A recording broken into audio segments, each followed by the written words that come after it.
النهاردة غدانا بقى كان فطير مشلتت ب55 جنيه بس. عملت 6 فطاير ما شاء الله، تحفة تحفة تحفة.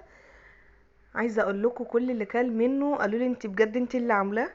كيلو دقيق حطيت عليه كده 3 معالق سكر كبار ومعلقة صغيرة من الملح، وبدأت ان انا اقلب كده كل المكونات الجافة مع بعضها. عايزة تدوبي السكر والملح في المية تمام، بس عشان انا مش بحط كمية المية كلها فبيبقى سكر وملح في المية، فانا قلت اضيف السكر والملح على الدقيق مباشرة كده.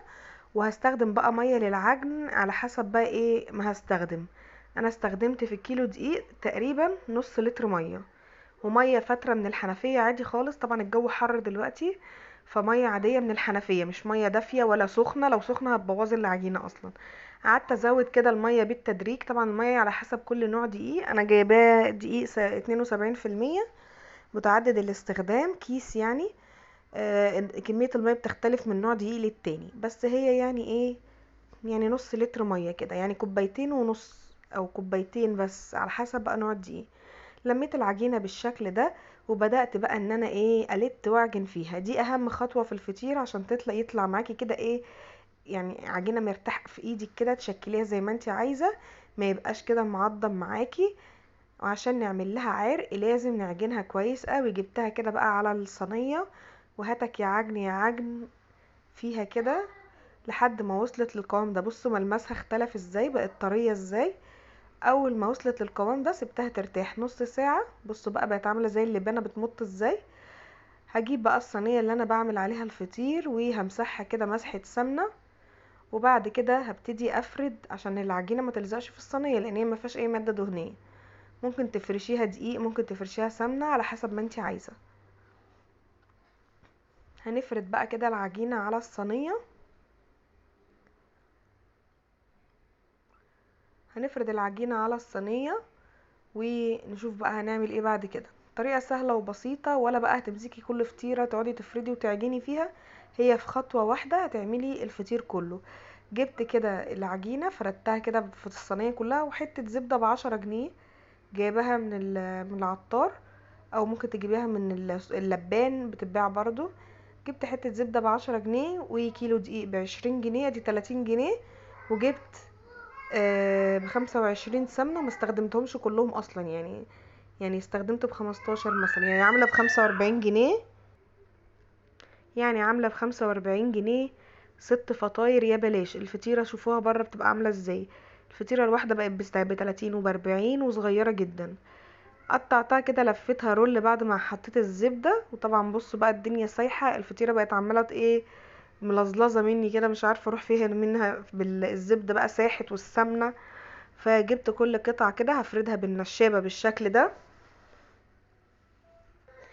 هفردها بقى بالنشابة بالشكل ده على قد ما اقدر، وبعد كده هحط عليها السمنة والف بقى كده العجينة او كده ايه ابرمها. بصوا العجينة مرتاحة جدا وعاملة عرق محترم بالعجن اللي احنا عجناه. دي اهم خطوة في الفطير، ان انت تلتي وتعجني فيه كده لحد ما تبقى العجينة مطاطية معاكي كده. هي دي كده عجينة الفطير. هنركنها كده على جنب ونبتدي نعمل واحدة غيرها وندخل ديت جوه ديت على حسب بقى حجم الفطيرة. ممكن تدخلي كذا فطيرة جوه بعضها، ممكن تعمليها لوحدها كده تبقى يعني ميني فطيرة كده. الفطير الصغير ده تبقى كتيرة بقى مش 6، ممكن تعملي منها 12.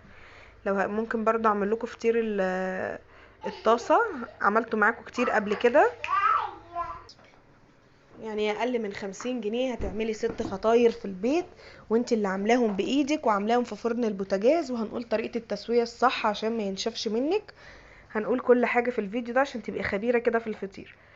اول كده ما عملت فردت العجينة، حطيت جواها الفطيرة اللي انا كنت عجناها قبليها، وهبتدي كده بقى ايه اقفل عليها الفطيرة الاولانية.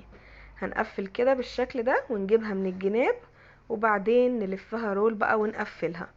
طريقة سهلة وبسيطة.